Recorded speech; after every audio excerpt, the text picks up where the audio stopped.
Hi guys, we thought it'd be good to do a video. Welcome them. Hey. Oh, Kwame. Welcome all of you that are watching us for the first time, and for those of you that are rejoining us, welcome back to our No, channel. let's start again. No, we're good. I clapped. I clapped. Yeah, let's start.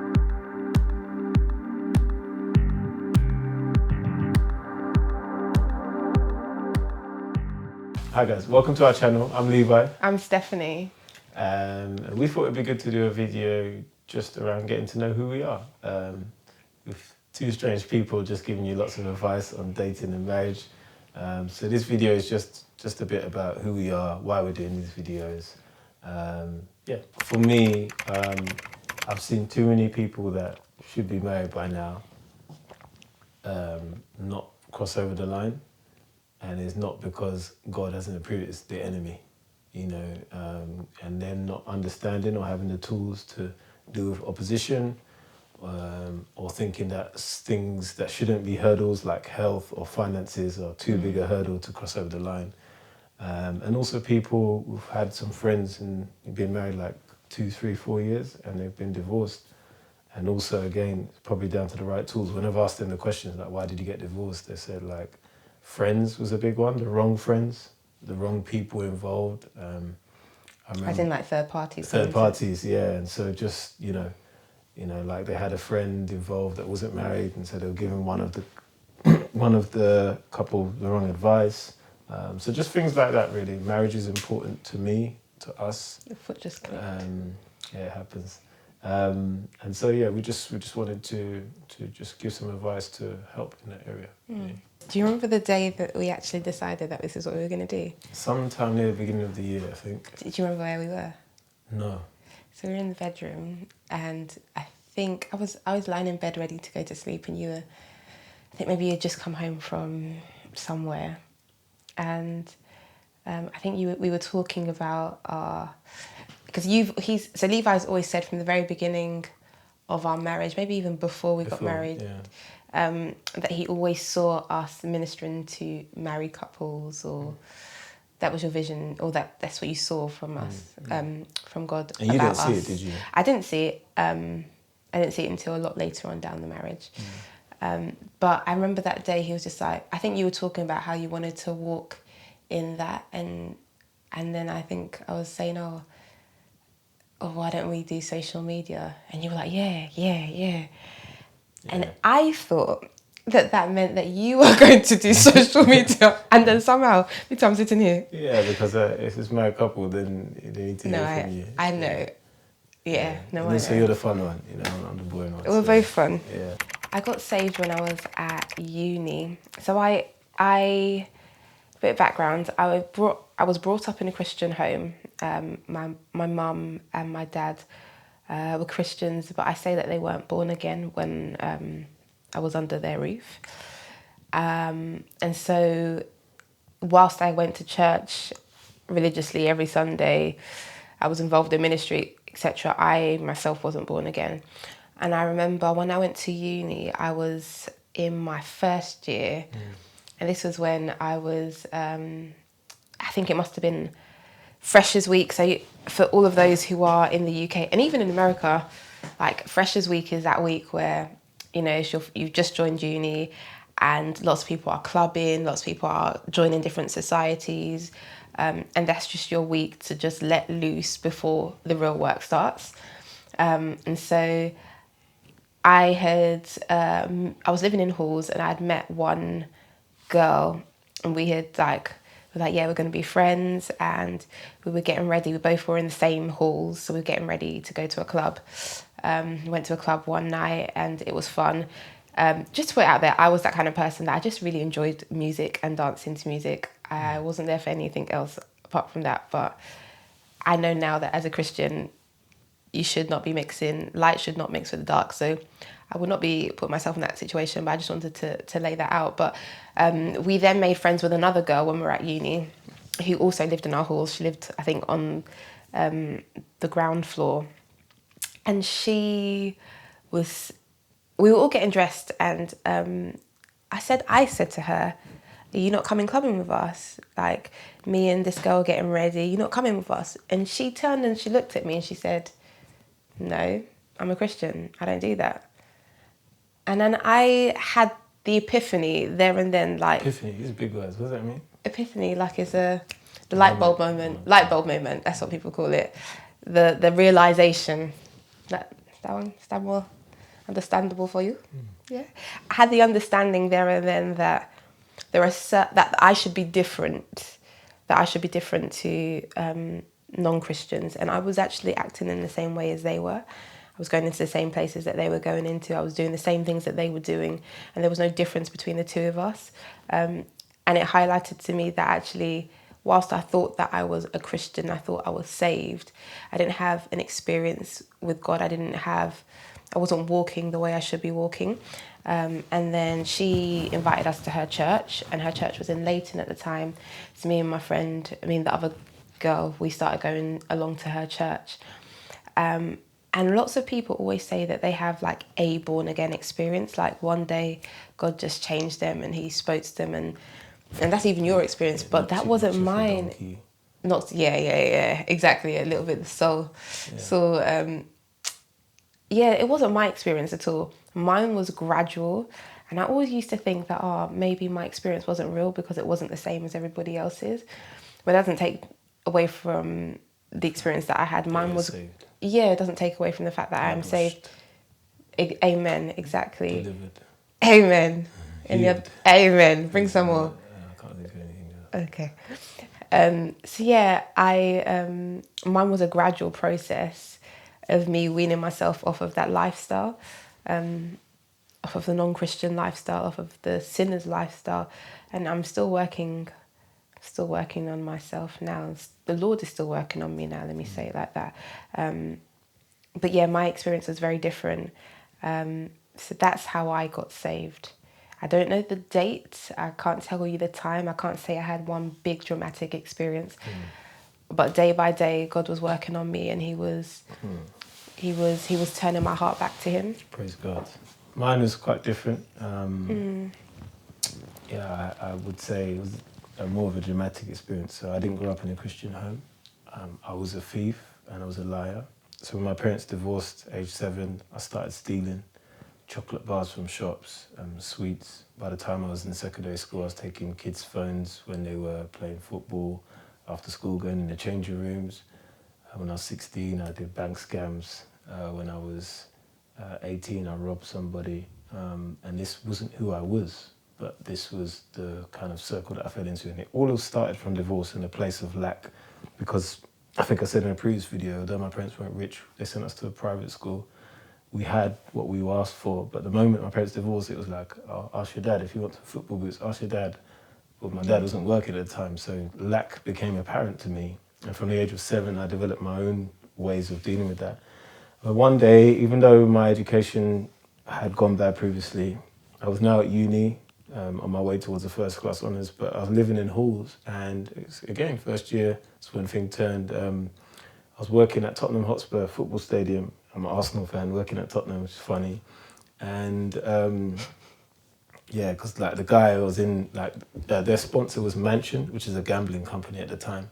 And the punters would come into the north stand and say, £10, Jermaine Defoe score first, £10, Robbie Keane score first. And I'll pretend like I'm putting the bet through, give them the slip, but put the £10 in my pocket. So every shift I was taking £10.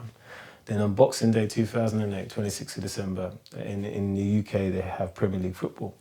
And I was like, okay, January sales, Boxing Day sales, I'm going to hit Oxford Street. I want to get some crepes, aka trainers. So I took £40, but the way I did it was sloppy and I got caught.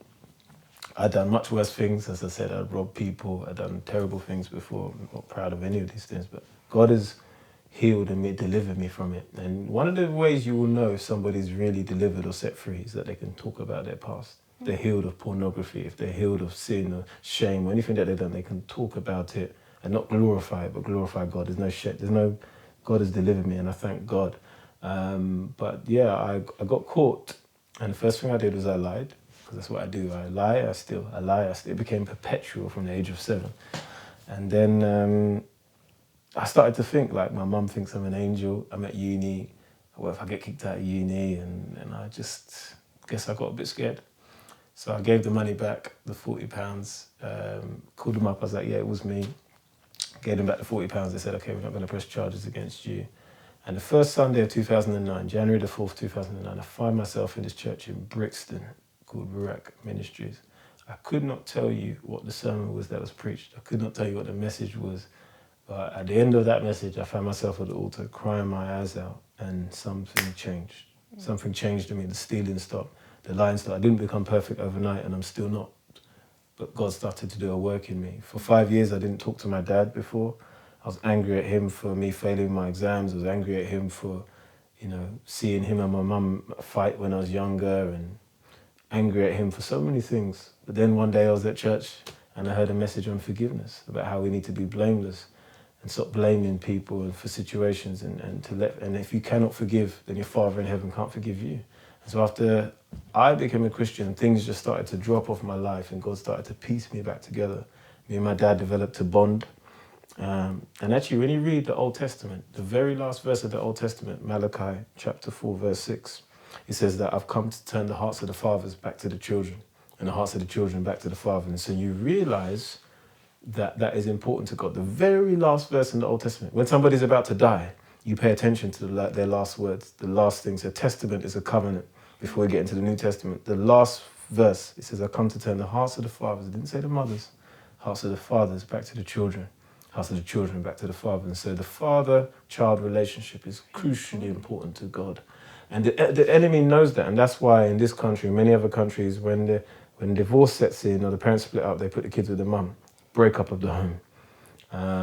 But the father is fundamental, as is the mother. And so God just dealt with me in many areas. I used to have a porn addiction. I used to drink alcohol. Many things that God helped me with, and my journey as a Christian has come through that. So I thank God. 2000, I've been saved 14 years, 14 and a half years, and I didn't grow up in a Christian home, but I thank God for that. Because many people that have grown up in a Christian or religious home, I see how light and lackadaisical they are about their faith, because it was something that was forced upon them or impressed upon them. As for me, at the age of 19, I'm saying I'm putting away the clubbing, the messing around, and I'm running for you, Jesus. And there's no pressure from your parents. There's no There's no one saying, there's no one external to you saying you need to live like this. Yeah, it's a conscious decision. Yeah. And also, it's something that you really live for real. At that age 19, age 20, you've got so much that you've got access to, and you're saying no to the world and yes to God. So I would describe myself as somebody who is a giver. I would describe myself as a mother and a wife. Mm-hmm. Can I have that as two? Mother and a wife, yeah, that's fine. Yeah. And then my third one, I describe myself as caring. Okay. You? How would I describe myself? I would just say I am organised. It's like one of my biggest bugbears is timekeeping and Disorganisation. Disorganisation is a constant. So organised. I would say I'm decisive. Make a decision either way, difficult or easy. And third, I would say who am I? Help me out. I'm helping you. No, that's Not that one. You don't know that one. Organised, decisive, and can't think of something else. Wow, Levi. Wow. I can't think of a third one. So let's when just we go. came on this video, he said to me, babe, make sure you have your 3 words ready. Can we see? Yeah, I'm not ready. Where's my cup of tea? In the kitchen. Stop firing shots then. And so I'll say organised, decisive, and I'll leave it there. I think what attracted me to you, you mentioned in terms of being a giver, but I think it was serving.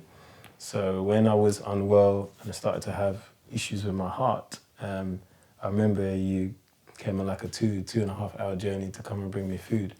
And your mum was like that as well, actually, I think. Yeah, so just you met a need. It was like, the serving, and you're always constantly there and giving and serving me. So that's the first thing. The second thing I appreciate is that you're a very good listener. I don't talk a lot, but I have moments where I don't talk a lot, but I have moments where I can talk a lot. And in those moments, yeah, you're a better listener than I am. So I appreciate that about you.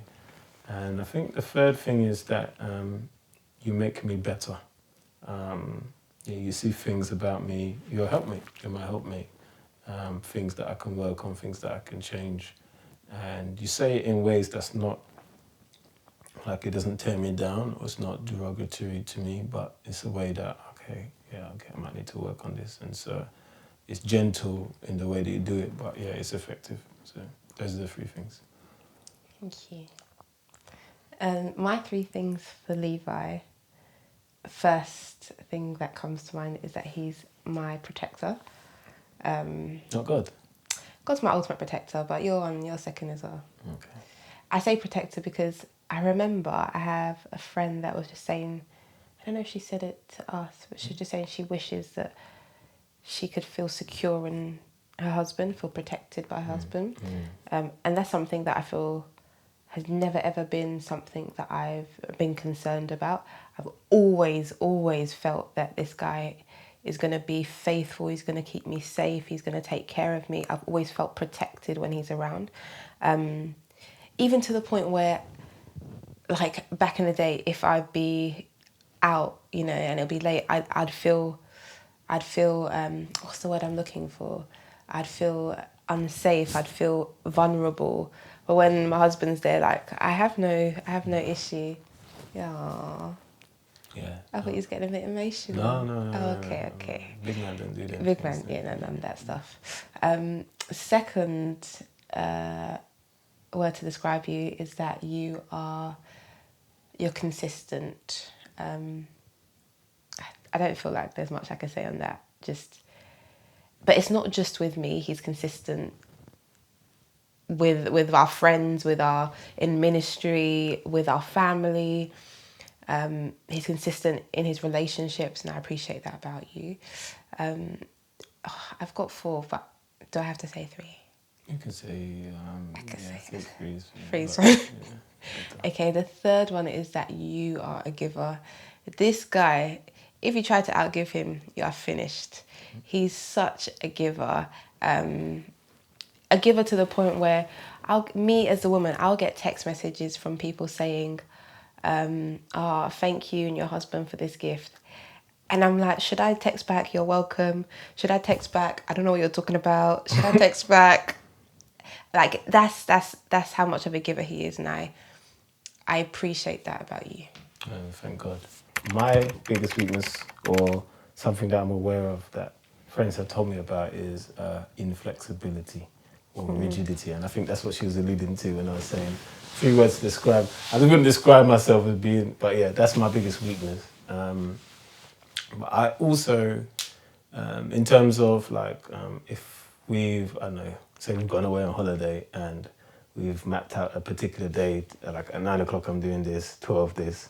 I've moved a bit over the years and tried to get a bit better, but yeah, I'm quite rigid in like, my principles and the things that I stand for. And that can make it difficult sometimes for me to be around. For example, we're planning a trip with some of our friends, and some things I'm cool with, but other things like they want to do an activity for the whole day. Like, and I just don't spend the whole day with anyone. Like, even with my wife, like if we go on holiday, we might spend like 3, 4, 5 hours at a time, but always that type where I need some time to recharge. a few hours to, I energize or recharge by being on my own or being with God. So that's, rigidity, it's been flagged as, Levi, that's something you need to work on because it can be a blocker in some areas sometimes. Biggest weakness, maybe the opinions of others. That's probably one of the weaknesses that I'm working on. I think just not getting to a point where I don't care about what other people think and just caring about what God thinks about me. And so I mean that's pretty self-explanatory. So spoken about this previously. So guys, if you're watching this for the first time, we have some great videos. So social and cultural differences. We spoke about our hobbies, just to reference that video. But my hobbies are, I love escapism. So I love to watch movies. I love to get lost in a good novel, a good Christian non-fiction novel, fiction novel rather. I love taking care of my home. I love taking care of my girls. I love taking care of my husband.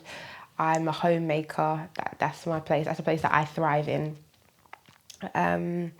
Hobbies, I love to play badminton with you when you were able to. We enjoyed playing badminton together. I've started to run, and I enjoy running. It's those are my Yeah, because all your people have been doing that from the beginning, isn't it? all my people. Running from the police and you get in trouble. So it's in your nature to run, isn't it? Huh? Yeah, like you don't know what you're talking about. My people. Your people. Are you talking about Jamaicans? No. Yeah. You must be talking about the Caribbeans. No, I didn't. Us name Ghanaians any don't names. run. We just walk. Let's be real. I'm not talking about. Just walk. So my hobbies, well, like I said, I like to play badminton, but I've been injured recently, so I haven't been able to do that. I like swimming, and that's quite fun. And I like playing pool. I'm good at. I used to hustle people when I was young. Used to go to Riley's and play people for a $5 and make money off them. So pool, badminton, swimming, they're like the things I like to do. Cycling, but I don't do enough of it. But yeah, I would say they're my hobby. And traveling's become a big. Yeah, that's probably for both of us. Yeah, both of us. But I kind of come to the point of sometimes I'll do it on my own, but I prefer travelling with my family. Like family holidays are better. So Yeah, I agree. yeah. Those are our hobbies. So yeah, that's a short video. That's us. Yeah, get to know us. Yeah. If you have any questions for us, please ask us in the comment section below, and we'll try our best to get to those questions. But yeah, that's us in a nutshell. Yeah. So thank you guys for watching our Thank you video. for watching. Please click on the subscribe button, the red button below. Like this video. Pardon? Or above. No, subscribe to it below. Okay. Click below. And like this video. If you've enjoyed it, please like this video. Share it with your friends. You might find that some of your friends will be blessed by some of our videos, and go back on some of the other ones that we've recorded and have a listen. Thank you guys for your time. Thank you.